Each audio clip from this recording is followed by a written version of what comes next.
Hello everyone, আসসালামু আলাইকুম। আশা করি আপনারা সকলেই ভালো আছেন। আলহামদুলিল্লাহ আমি অনেক ভালো আছি। হ্যাপি নিউ ইয়ার উপলক্ষে আজকে পিকনিক খাচ্ছি বড় ভাইগুলো মিলে। চলে গেলাম আশিক দাকে নিয়ে হাঁস কিনতে। 2টা হাঁস কিনলাম, 3 কেজি ওজনের 6 কেজি।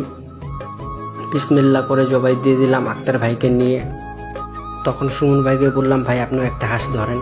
সুমন ভাইও ধরলো। মাংসটা সুন্দর করে পরিষ্কার করে কড়াইয়ের মধ্যে চড়াই দিলাম। আমার ভাগিনা এক পিস উঠায় বলতেছে, মামা খাই দেখি কি অবস্থা। সুমন ভাই, এদের মামা মোস্তফা, দাদা আশিক দা, প্রিয় আক্তার ভাই, ছোট ভাই নাইম ফোন চিপতেছে।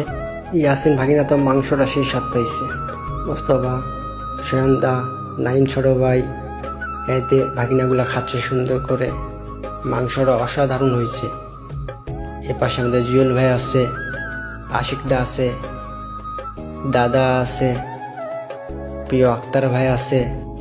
মাংসটা দারুণ হয়েছে। সুমন ভাই, বাবুচ্চি। তখন বললাম, কারো কোনো লাগবে নাকি? বললো না, ঠিক আছে।